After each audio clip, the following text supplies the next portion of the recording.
할렐루야. 오늘 주신 본문의 말씀을 가지고 다시 복음으로라는 제목으로 하나님 말씀을 함께 나누도록 하겠습니다.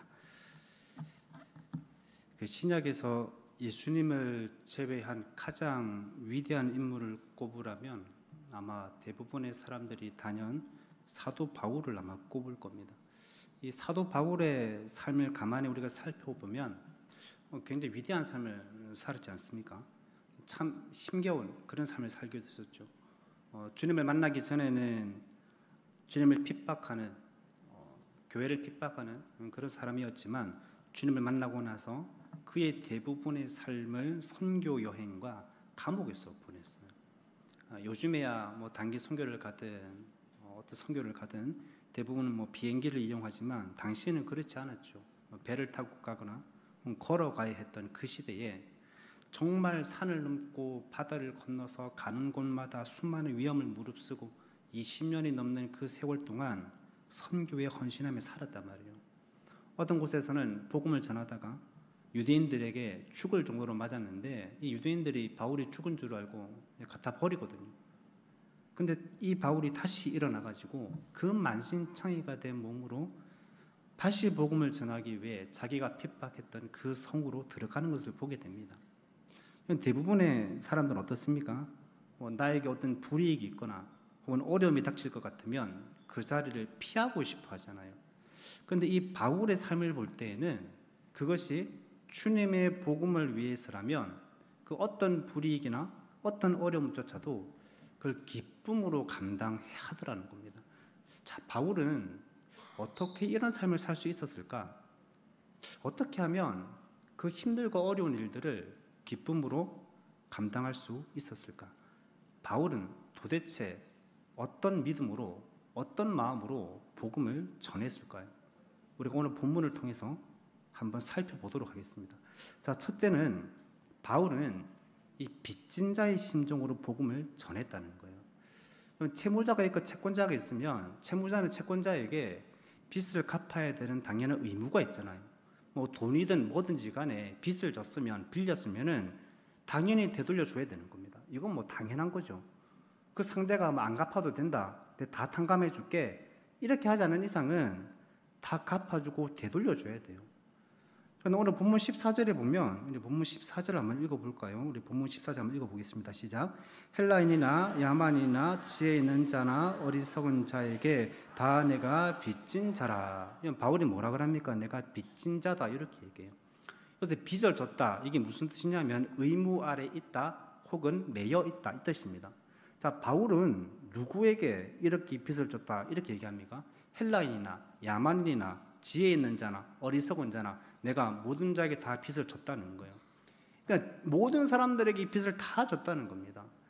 나는 하나님과 사람을 향해서 늘 빚진 자의 마음을 가지고 살아가더라는 겁니다. 고린도전서 9장 16절에 보면 바울이 이렇게 고백합니다. 내가 복음을 전할지라도 자랑할 것이 없으면 내가 부득불할 일임이라. 만일 복음을 전하지 아니하면 내게 화가 있으리라. 자, 보세요. 바울은 복음을 전하면서 정말 많은 온갖 고생을 다하고 수고와 어려움을 다 겪었지만 나는 자랑할 게 아무것도 없다, 이렇게 얘기해요. 내가 많은 곳에서 교회를 세우고 많은 사람들에게 복음을 전했지만 그건 내 자랑 아니라 그럽니다. 왜 그렇습니까? 그거는 내가 부득불해야 할 일이기 때문에 그런 거예요. 바울이 복음을 전하는 일은요, 반드시 해야 되는 의무라고 생각했단 말입니다. 여러분, 이것은 복음을 전하는 것이 운명이나 숙명이라는 뜻입니다. 바울에게 있어서 복음 전하는 것은 뭐냐? 이건 운명이라는 거예요. 이거 선택할 수 있는 그런 게 아니라 반드시 해야 되는 겁니다. 안 하면, 이 복음을 안 전하면 자신에게 뭐가 있다고요? 화가 있을 거다, 이렇게 얘기합니다. 그래서 화가 있다는 게 뭐냐면요, 재앙이 있을 거다, 그 뜻이 아니라 헬라어로는 우아이라는 단어를 쓰는데 이게 무슨 단어냐면요, 깊은 탄식과 비참함을 말하는 겁니다. 그러니까 바울이 복음을 전하지 않는 자신은 비참한 존재라는 거예요. 끔찍하다는 거죠. 그냥 복음을 전하지 않는 것은 자기에게 끔찍한 일이라는 거예요.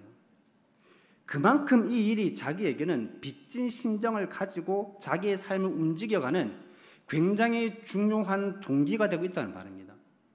자, 여러분, 바울이 어떤 면에서 빚을 진 자입니까? 우리가 빚을 지려면 어떻게 해야 되죠?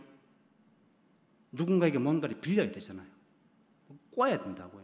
자, 그러면 바울이 헬라인이나 야만인이나 지혜 있는 자나 어리석은 자나 그런 사람들한테 뭔가 꿨습니까?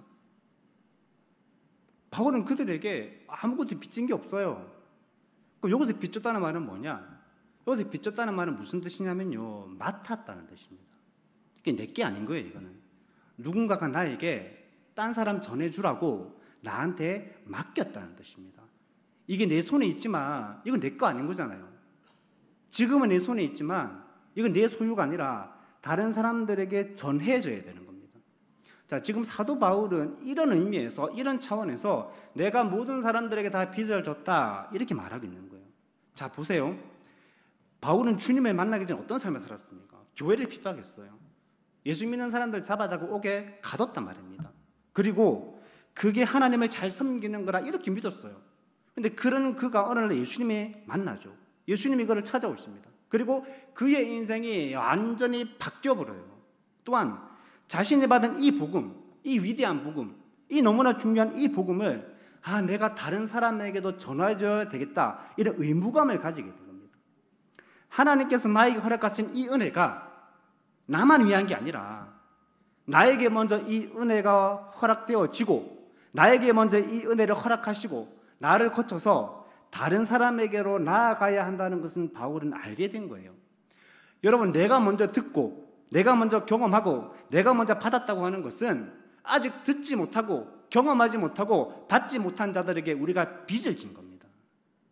그래서 바울은 빚진 자의 심정을 가지고 평생을 살았던 거예요.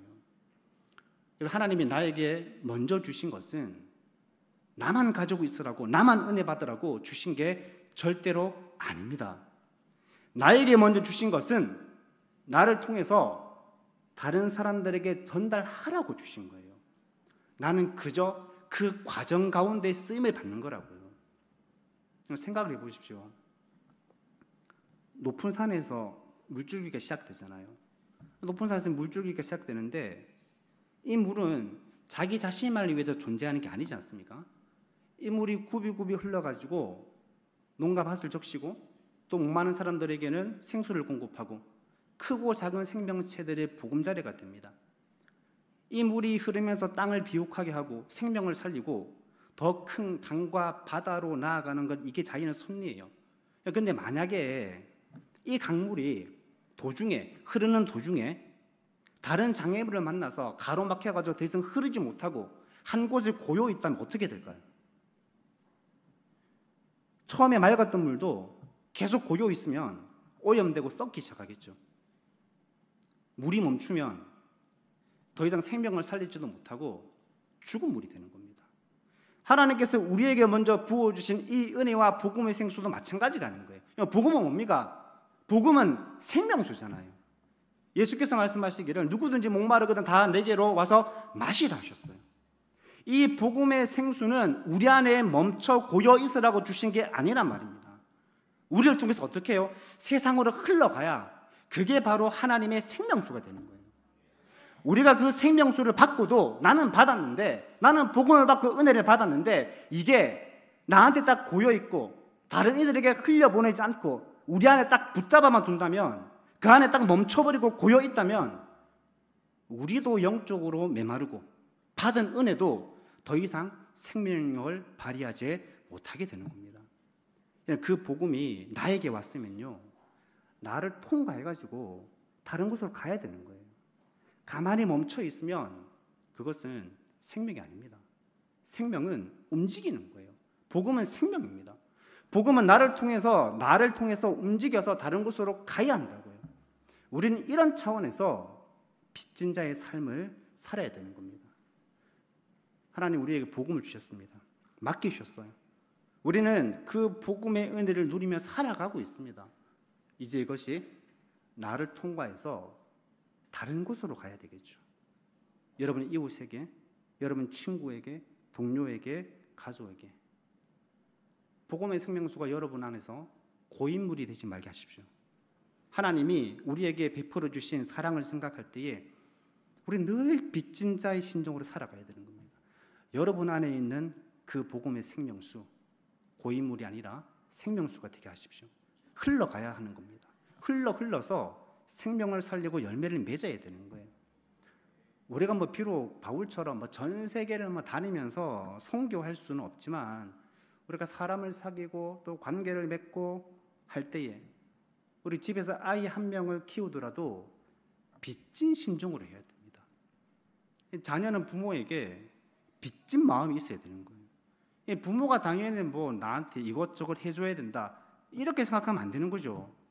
이 세상에 태어날 때에 알몸 하나 가지고 태어났는데 부모가 있어가지고 얼마나 많은 걸 누립니까? 반대로 부모도 자녀들에게 빚진 마음을 가지고 살아야죠. 우리가 자녀를 통해서 얻는 기쁨, 감동, 유익 이거는 말로 다 못하죠. 가정에서 남편과 아내를 섬길 때도 그냥 섬기는 게 아니라 내가 빚진 자의 심정으로 살아야 되는 겁니다. 야, 나라도 되니까 니하고 살아주는 거야. 이렇게 생각하면 안 돼요. 나 같은 사람하고 살아줘서 고맙다 이런 마음을 가져야 되는 겁니다. 여러분 친구도 이웃에게도 직장 동료에게도 그런 마음을 가지고 살아야 되는 거죠. 그때 우리는 정말 제대로 복음의 삶을 살아갈 수 있게 됩니다. 빚진 자의 마음으로 복음을 전하는 그런 저와 여러분 되시길 예수님 이름으로 축복합니다. 둘째로 우리는 복음을 부끄러워하지 말아야 됩니다. 사람들이 언제 부끄러워합니까? 당당하지 못할 때 부끄러워하죠. 자신감이 없을 때 그때 부끄러워합니다. 그런데 문제는 뭐냐면 사람들이 그리스도인들이 복음을 부끄러워할 때가 있더라는 거예요. 예수님을 부끄러워할 때가 있더라는 겁니다. 왜냐하면 이 복음을 가지고 딱 세상에 나갔는데 세상 사람들이 바라볼 때에 그 세상의 지혜와는 이 복음이 너무 다른 말을 하고 있거든요. 부활을 이야기하고 의인의 고난을 이야기하고 전혀 과학적이지도 않고 이게 합리적이지도 않고 그런 이야기도 가득하단 말입니다. 세상 사람들 입장에서는 납득할 수 없는 이야기로 가득한 게 성경이에요. 그런데 여러분 이것은 우리가 부끄러워해야 할 일이 아니고 당당하게 말해야 하는 이야기입니다. 근데도 우리는 복음을 부끄러워할 때가 있어요. 왜 복음을 부끄러워할까요? 왜 복음에 자신이 없을까요? 왜 복음 앞에 당당하지 못할까 우리가? 오늘 본문 1장 16, 17절은 로마서 전체의 주제와도 같은 그런 구절입니다. 복음의 속성을 얘기하는데요. 어떤 복음의 속성을 가지고 있느냐? 우리 16절 말씀. 우리 16절 말씀만 다 같이 한번 읽어보겠습니다. 시작. 내가 복음을 부끄러워하지 아니하노니 이 복음은 모든 믿는 자에게 구원을 주시는 하나님의 능력이 됨이라. 먼저는 유대인에게요 그리고 헬라인에게로다. 아멘. 자, 바울은 복음을 부끄러워하지 않는다 하죠. 왜입니까? 왜 복음을 부끄러워하지 않습니까? 이 복음이 뭐기 때문에 모든 믿는 자에게 구원을 주시는 하나님의 능력이기 때문에 그런 겁니다. 그렇기 때문에 복음을 부끄럽지 않다는 거예요. 다르게 말하면 바울은 복음을 너무너무 자랑하고 좋아하고 지금까지 자기가 들었던 모든 소식 중에서 최고로 여기고 있는 겁니다. 갈라디아서 6장 14절에 보면 바울이 다시 한번 우리에게 이렇게 얘기합니다. 내게는 우리 주 예수 그리스도의 십자가 외에 결코 자랑할 것이 없으니 그리스도로 말미암아 세상이 나를 대하여 십자가에 못 박히고 내가 또한 세상에 대하여 그러하니라. 나는 이 세상을 살아가면서 복음밖에는 자랑할 게 아무것도 없다는 거예요. 왜?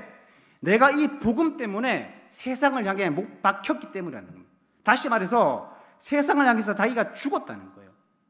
내가 세상을 향해서 죽지 않았다면, 그러지 않았다면 자기도 이 세상 사람들처럼 돈 벌다가 뼈 빠지게 돈 벌다가 아파트 평수 늘리고 자동차 크게 키우다가 결국은 그렇게 죽을 인생인데, 그렇게 살다가 죽을 건데, 그렇게 평생 살았을 건데, 하나님께서 복음으로 나를 구원해 주셔서 이 세상을 향해서 내가 죽고 이 세상에 나를 향하여 죽는 그 영광스러운 복음, 그거밖에는 내가 자랑할 게 없다는 거예요. 그러니까 복음이요 부끄러울 수가 없는 겁니다. 당당한 거예요. 사랑하는 여러분, 예수 믿음이 여러분에게 당당함이 되길 바랍니다. 예수 믿는 것이 당당하고 자랑스러워야 되는 거예요. 제가 부산에 있을 때 이 청년부를 지도하면서 이 제자 훈련을 같이 했어요. 아이들하고. 이 청년들하고 제자 훈련을 하면서 과제를 하나 줬는데 어떤 과제를 줬냐면 예수님 사랑합니다라는 문구를 하얀 종이에다가 적어가지고 그거를 이제 일주일 동안 가방에 붙이고 다니라 그렇게 얘기했어요. 이 여자들은 이제 핸드백이 크지 않잖아요. 조그만 것도 있잖아요. 그러면 핸드백을 다 덮는 거지. 그게 거기다 붙이라고 그랬어요. 이 청년들이 혹시나 이제 글자를 좀 작게 쓸까봐 제가 글자 크기, 글자 굵기, 글자 채까지 다 정해줬어요. 그거 프린트 해가지고 다 나눠줬어요. 이렇게 요거 붙이라 이렇게. 그걸 갖다 이제 가방 겉에다 붙이고 이제 백팩을 매면은 백팩 뒤에 다 붙어 있는 거예요. 이렇게 핸드백을 하면 핸드백에 다 붙어 있고. 그거 가지고 일주일 동안 이제 버스도 타고 식당에서 밥도 먹고 학교도 가고 출근도 하고 다 하는 거예요. 항상 붙이고 다녔다고 그랬어요. 그 일주일 지나고 난 다음에 이 청년들하고 나눔을 했습니다. 사람들이 막 이상하게 쳐다보기도 하고 뭐 수근수근 거리기도 하고 웃기도 하고 막 그러니까 막 신경도 쓰이고 막 부끄럽고 막 그러더래요. 그런데 고맙게도 이 청년들이 일주일 동안 잘 해줬습니다. 제가 사진도 찍어서 보내라 그랬거든요. 실제로 하고 다니는지 사진도 찍어서 다 보내줬어요. 그리고 나중에 청년들이 고백하기를 처음에는 너무 부끄러웠는데 하루 이틀 3일이 지나면서 이게 자랑스럽더라는 겁니다. 사랑하는 여러분, 예수 믿는 것은 당당한 겁니다.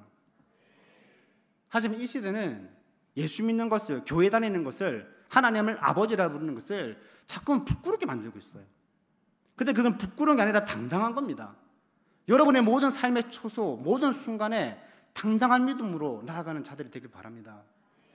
사랑하는 여러분, 하나님은 여러분이 당당하게 살아가길 원하십니다. 예수 믿는 것, 예수님을 사랑하는 것 당당해야 됩니다. 예수님을 전하는 것 부끄러운 게 아니라 자랑스러운 겁니다. 여러분 직장에서 일터에서 당당하게 예수님을 전하세요. 나는 예수 믿는다는 걸 당당하게 보여주시라고요. 그럼 뭐 어떤 사람들은 뭐 예수쟁이라고 뭐 비꼬기도 하고 뭐 재수 없다고 뭐 욕을 할 수도 있죠. 어떤 사람들은 또 우리 보고 또 불쌍하다 뭐 이렇게 생각하기도 할 겁니다. 하지만 진짜 불쌍한 것은 우리가 아니라 복음을 모르는 자들이에요. 예수 믿는 기쁨을 알지 못하고 그 즐거움을 알지 못하는 그런 자들에게 예수를 당당하게 나타내야 됩니다. 언제 어디서나 당당하게 주님을 선포하고 나타내는 그런 저와 여러분 되시길 예수님 이름으로 축복합니다. 셋째로 우리는 복음의 핵심을 얘기해야 됩니다. 왜 성도들이 복음을 부끄러워할 수 있습니까? 복음의 핵심인 이 예수 그리스도가 세상의 가치를 볼 때 그렇다는 겁니다. 여러분 복음의 핵심은요 절대로 예수께서 뭐 가난한 자들을 긍휼히 여기시거나 병든 자를 치유하셨다 이게 복음의 핵심이 아닙니다. 그건 복음의 일부일 수 있지만 핵심은 그게 아니잖아요. 복음은 뭡니까 여러분? 복음의 핵심이 뭐죠?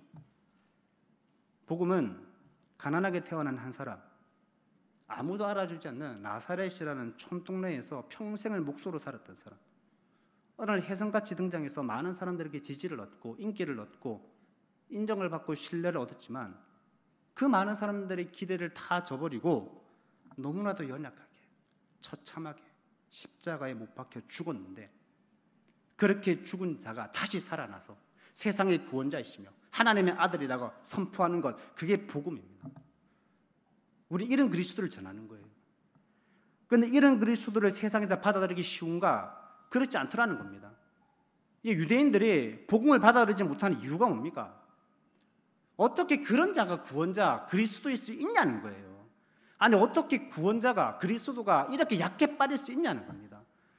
어떻게 그리스도가 십자가에 못 박혀 처참하게 죽을 수 있냐? 야 그게 무슨 그리스도야? 그게 무슨 구원자야? 이게 유대인들의 생각이었어요. 그러니까 받아들이지 못하는 겁니다.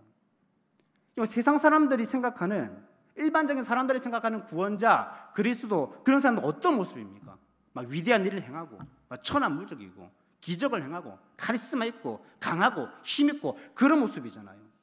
그런데 성경에서 말하는 예수님은 그게 아니거든요. 이사야가 뭐라고 예언합니까? 이사야가 이렇게 예언합니다. 그는 주 앞에서 자라기를 연한 순 같고 마른 땅에서 나온 뿌리 같아서 고운 모양도 없고 풍채도 없은즉 우리가 보기에 흠모할 만한 아름다운 것이 없도다. 뭐라고 말합니까? 메시아가 오실 것인데 그 메시아의 모습이 어떻다고요? 어떤 모습으로 온다고요? 연한 순 같답니다. 마른 땅에서 나온 뿌리 같고 고운 모양도 없고 덩치도 작고 세상에 보기에 흠모할 만한 아름다운 것이 아무것도 없다는 거예요. 그뿐인가? 그 죽임이 얼마나 처참한지. 당시 로마 사회에서 볼 때 가장 저주스러운 죽음, 가장 처참한 죽음. 그렇게 죽으신 이가 바로 그리스도요 하나님의 아들이라고 말하면 세상 사람들 어떻게 생각하겠냐고요. 비웃는 거예요. 그러니까 세상의 지혜는 그런 게 아니거든요. 세상이 말하는 지혜는 이런 게 아니란 말입니다. 세상의 지혜는 뭡니까? 의학이 발달해서 사람들의 수명이 더 연장되고 더 다양한 병들을 고쳐내는 것. 세상의 지혜는 정말 좋은 윤리적인 가르침으로 사람들을 좀 더 선도하고 그들을 변화시키는 것. 이게 세상의 지혜입니다. 자, 그렇다면 여러분, 그렇다고 해가지고 세상이 변합니까? 사람들이 변하던가요? 의학이 발달하고 과학이 발달하고 인공지능, AI가 이 세상을 뒤덮을 정도로 이렇게 발전되고 있는데 그렇다고 해가지고 사람의 속성, 그 죄의 속성이 변하고 해결됩니까? 해결되던가요? 절대로 변하지 않고 절대로 해결되지 않습니다. 성경에 우리에게 말하고 있는 게 뭡니까? 오늘 본문 17절 하반절에게 이렇게 얘기합니다. 오직 의인은 믿음으로 말미암아 살리라. 무엇으로 세상이 살아납니까? 여러분, 무엇으로 우리가 살 수 있습니까? 과학이 발달하면 우리가 삽니까? 과학과 의학이 발전하면, 문명이 발전하면 우리가 살아납니까? 아니요. 오직 의인은 믿음으로 말미암아 살아나는 겁니다. 세상의 과학이나 의학이나 지식이나 그런 게 우리를 살리는 게 절대로 아니란 말이에요. 세상에는 우리를 놀래키고 감탄하게 하는 정말 놀라운 탁월한 지혜와 가르침이 많이 있지만 그게 우리를 살리는 게 절대로 아니에요. 믿음이 우리를 살리는 겁니다. 무엇을 믿는 믿음입니까? 예수 그리스도를 믿는 믿음입니다. 복음이 우리를 살립니다. 사랑하는 여러분, 사람의 문제가 뭡니까? 우리의 문제가 도대체 뭡니까? 뭐가 우리의 문제입니까? 우리의 문제는요, 우리 속에 죄로 말미암아 하나님과의 관계가 왜곡되어 버린 겁니다. 이게 우리의 문제입니다. 그런데 아무리 의학이 발달해서 우리의 인생이 100년을 더 산다 하더라도 이거 해결할 수 있습니까? 이거 해결할 수 없습니다. 차라리 복음을 얘기할 때 여러분, 예수 믿으면 10년은 더 살 수 있습니다. 여러분, 예수 믿으면 여러분의 연봉이 1,000만 원은 더 늘어날 겁니다. 이렇게 하면 사람들이 복음을 쉽게 받아들이겠죠. 교회를 몰려들 수 있을 겁니다. 복음은 모든 사람들에게 필요한 것이 아니라 강도짓하고 나쁜 짓 하는 그런 사람들에게 필요하지, 당신처럼 고상하고 교양 있고 돈 많고 많이 배우고 좋은 일 많이 하는 사람, 그런 사람들은 그냥 가만히 있어도 천국 갑니다. 이렇게 말하면 사람들이 복음을 어려워할까요? 거부할까요? 아니요, 그렇게 하지 않습니다. 하지만 이런 게 복음입니까? 아니죠. 이런 게 복음이 아닙니다. 여러분, 만약에 머리가 아파요. 머리가 막 아파 죽겠단 말이죠. 근데 누가 약을 하나 주면서 야, 이 약 한번 먹어봐봐. 야, 이거 색깔이 막 너무 곱고, 야, 이 모서리 봐봐, 둥글둥글한 게 너무 예쁘지 않니? 야, 이 약 먹으면 이게 괜찮아질 거야. 자, 여러분 보세요. 누군가에게 약을 추천할 때에 약의 효능, 효과보다 약의 모양이나 약의 색깔이나 포장지를 소개하는 게 맞는 겁니까? 약을 소개할 때는 뭘 말해야 됩니까? 약의 효능을 얘기해야 되잖아요. 이 약은 어떤 성분이 있고 그 성분이 두통에 어떤 효과가 있는지, 그리고 이 약을 먹었을 때 사람들이 어떤 효과를 받는지, 이거 소개하는 거, 그게 맞지 않습니까? 우리는 핵심을 소개해야 됩니다. 어느 마트에 갔는데 냄비를 팔아요. 그 냄비를 팔면은, 냄비를 사면 사은품으로 타올을 준답니다. 그런데 그 앞에서 홍보하는 사람이 냄비의 성능이나 냄비의 품질이나 뭐 그런 것에 대해서는 소개도 안 하고, 그 냄비에 사면 타올 준다, 이것만 강조하고 있어요. 이게 맞는 겁니까? 타올은 사은품일 뿐이란 말이에요. 우리가 예수 잘 믿으면 복받고 형통한 건 뭡니까? 그건 사은품이라고요. 예수님 잘 믿으면 저절로 따라오는 사은품이라고요. 그거는요, 예수를 잘 믿어야 오는 거라고요. 핵심은 뭡니까? 타월이 아니라 냄비고 세상의 복이 아니라 예수 믿는 것, 그게 핵심입니다. 여러분, 사람들에게 복음을 소개할 때 어떻게 소개합니까? 밖에 나가 전도하실 때 어떻게 전도하세요? 예수 믿으면 돈 많이 벌어요. 물론 뭐 틀린 말은 아닙니다. 예수 믿으면 건강하고 형통하게 살아요. 이것도 틀린 말은 아닙니다. 우리 교회 목사님 잘생겼어요. 이것도 맞는 말입니다. 예.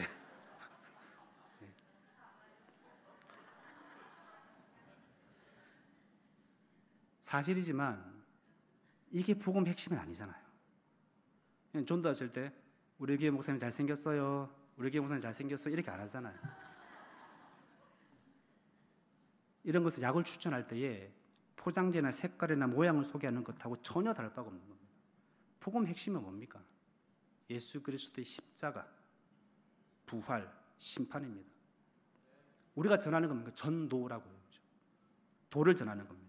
예수의 도, 복음을 전하는 겁니다. 그 복음의 핵심이 뭡니까? 복음은 당신이 훌륭하게 사는 것, 열심히 공부하는 것, 그것과는 아무 상관없이 당신에게 필요한 겁니다. 당신이 윤리적으로 살아온 것, 윤리적으로 살아가는 것, 열심히 성실하게 사는 것 너무나 귀하고 너무나 중요하지만 그래도 그런 당신에게도 복음은 필요합니다. 당신 아무리 훌륭한 삶을 살았다 하더라도 그게 당신 안에 있는 그 죄의 본성을 감추어 주거나 그 죄의 본성을 없애주거나 하지 않는, 당신은 철저한 죄인이며 당신에게 하나님이 필요합니다. 복음의 핵심은 이렇게 얘기하는 겁니다. 이런 전도 대상자들을 찾아가셔서 대화를 하고 밥을 먹거나 차를 마시면서 그들과 관계를 맺으십시오. 그리고 이렇게 얘기하십시오. 당신에게 지금 필요한 것은 예수님입니다. 당신이 아무리 성공하고 도덕적으로 산다 하더라도 저와 당신은 죄인입니다. 그걸 해결해야 됩니다. 그 해답이 예수님께 있습니다. 그 예수님을 만나러 저와 함께 금천교회 가지 않으시겠습니까? 당신의 인생이 달라질 겁니다. 당신은 정말 새로운 인생으로 거듭날 겁니다. 이렇게 전도하시기를 바랍니다. 하나님은 우리가 복음의 핵심을 전하길 원하십니다. 여러분, 우리는 복음을 담아 전도해야 됩니다. 이제 후반기 전도를 시작합니다. 전도야 뭐 우리가 항상 하는 거지만 우리가 함께 전도 기간을 정하고 뭐 구호를 외치고 전도 행사를 준비하는 것은 일종의 틀입니다. 그릇이죠. 도구예요. 그 안에 뭘 담아야 됩니까? 복음을 담아야 됩니다. 복음의 핵심, 예수 그리스도와 그 십자가 담아 주어야 됩니다. 복음은 우리에게 뭐라고 이야기합니까? 당신은 죄인입니다. 당신에게 주님이 필요합니다. 여러분, 이 말을 전할 수 있기를 바랍니다. 이제 다음 주일부터 후반기 전도가 시작이 됩니다. 오늘 저녁 예배 주제도 또 오늘 설교의 제목도 다시 복음으로. 여러분, 우리가 은혜 가운데 잘 보냈는데요. 유난히 더웠지 않습니까? 그럼에도 불구하고 우리 성도님들이 전도를 많이 하시고 열심히 복음을 전했습니다. 이제 아침 저녁으로 날씨도 많이 선선해졌어요. 곧 더위도 많이 수그러들겠죠. 다시 우리가 마음을 다잡고 믿음의 옷깃을 여미고 복음으로 무장합시다. 그리고 전합시다. 믿음의 확신을 가지고 전해야 됩니다. 당신은 죄인입니다. 당신에게 예수님이 필요합니다.